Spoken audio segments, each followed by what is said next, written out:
Então, a centralidade está em Cristo, né? Então, nós entendemos que Jesus não veio para morrer por pessoas que já estavam salvas.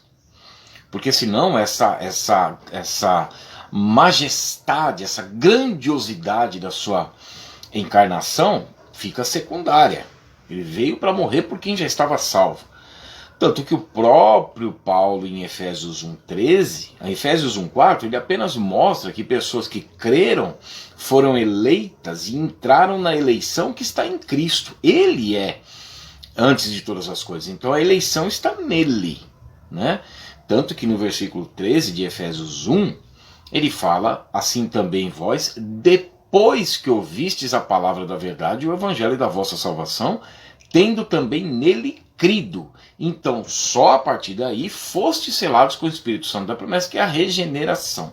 Tudo que envolve a regeneração. Nós cremos, assim como os calvinistas creem, que a depravação total, ou a corrupção total, né, no intelecto, na volição, na vontade, nos sentimentos, foram corrompidos no ser humano. Não falamos aqui da intensidade da corrupção, mas todos e em tudo foram corrompidos. E Adão foi destituído ali da glória de Deus, e todos que viriam depois de Adão, ainda que não tivessem pecado à semelhança da transgressão e da ofensa de Adão, né, de Romanos capítulo 5, verso 12 a 14, foram afetados porque todos pecaram. Ou seja, Romanos 3, 23 mostra que todos viriam a pecar. Então estariam destituídos da glória de Deus, né? O Deus não habita com o pecado.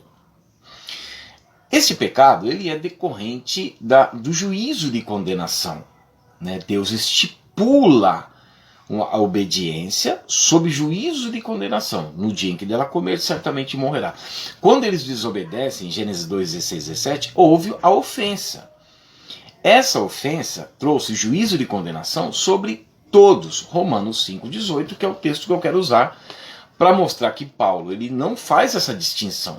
Se o juízo de condenação pelo ato de Adão veio sobre todos, para a condenação, porque Deus depois encerra todos debaixo da desobediência, Romanos 11, 32, para com todos usar de misericórdia. E aí nós vamos entender o que é essa misericórdia. E no versículo 18 de Romanos 5 diz assim: pois assim como por uma só ofensa veio o juízo sobre todos os homens para a condenação. E isso ocorreu. Né? O mesmo versículo diz: assim também por um só ato de justiça de Cristo na cruz veio graça sobre todos os homens para a justificação que dá vida. Então, é importante isso. Ó. Assim também, por um ato de justiça de Cristo na cruz, veio graça sobre todos. Por quê? O ser humano deveria morrer. O ser humano desobedeceu. Gênesis 2, 16, 17. A vida de toda a carne está no sangue. Levítico 17, 11. Por isso a encarnação. Porque sem derramamento de sangue não há remissão de pecados. Hebreus 9, 22. Mas o sacrifício tinha que ser perfeito. Êxodo 12, 5 mostra que o cordeiro tinha que ser macho e sem defeito.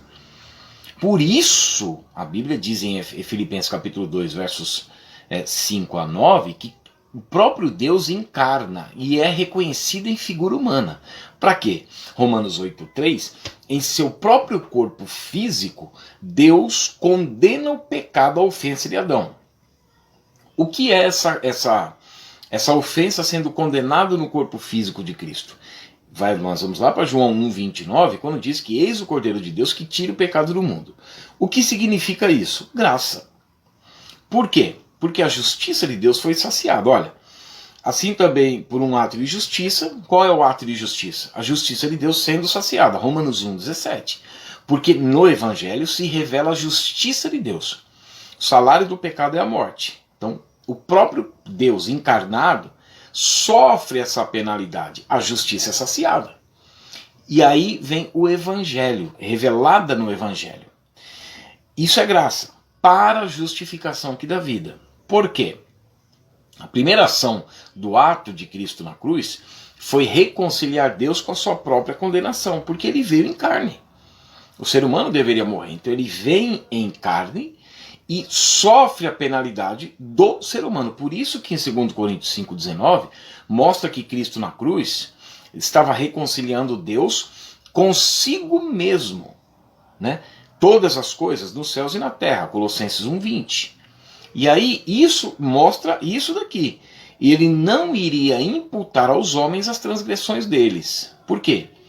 Porque ele não leva em conta o tempo de ignorância. Qual o tempo de ignorância de Atos 17:30? Nós não pecamos à semelhança da transgressão de Adão. Mas a partir do momento do chamado para a conversão, o ser humano fica responsabilizado da sua ação decorrente da oferta e da proposta e do convite à salvação. Os textos bíblicos só vão fazer sentido dessa maneira. João 5,40, contudo não quereis vir a mim para ter vida. João 3,18, aquele que crê não é julgado, aquele que não crê já está. Porque todos estão condenados, todos estão sob juízo de condenação. Mas a graça, que é o sacrifício de Cristo na cruz, reconciliando Deus com a sua própria condenação, veio sobre todos. E só serão justificados para a vida aqueles que creem. Por isso que Jesus diz em João 12,46, eu vim como luz ao mundo a fim, porque eu vim como luz ao mundo, graça sobre todos. Porque Deus, isso mostra, o ato de Cristo na cruz é Deus se reconciliando consigo mesmo. Agora chama a todos a conversão. Então eu vim como luz ao mundo, a fim de que todo aquele que crê em mim não permaneça em trevas. Então, isso por causa da justiça de Deus. Nós não podemos nunca ignorar a justiça de Deus. Qual é a justiça de Deus? Encerrar a todos debaixo da desobediência para com todos usar de misericórdia. E aí o ser humano vai ficar responsável. Os textos bíblicos, eles mostram todos que o ser humano fica responsável pela rejeição ao chamado. Essa conversa de que aqueles que rejeitam é porque não foi dado a eles o chamado eficaz interno do Espírito Santo, torna a Bíblia uma peça teatral. E não é. A narrativa bíblica é honesta. Então é isso, tá? Só queria falar um pouquinho sobre Romanos 5,18. O juízo, por um ato de justiça de Cristo na cruz, veio graça sobre todos os homens. Isso significa a reconciliação de Deus consigo mesmo no corpo físico de Cristo, em que ele condena o pecado de Adão no corpo físico de Cristo.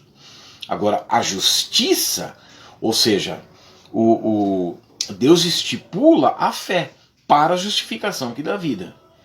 Ou seja, justiça, justificação, justificados, pois mediante a fé. Pela graça sois salvos. Paulo está mostrando assim, é só por esse ato de justiça aqui, que é a graça. É só por isso que nós conseguimos herdar a salvação. Então, pela graça sois salvos, pelo ato de Cristo na cruz, mediante a fé. Porque aí é para a justificação que dá vida. Então, nós não podemos separar Romanos 5,18. Não dá para rasgar o versículo. Por uma ofensa de Adão, juízo de condenação, veio o juízo sobre todos os homens para a condenação, mas por um ato de justiça de Cristo na cruz, graça sobre todos os homens para a justificação que dá vida. Amém? Deus abençoe.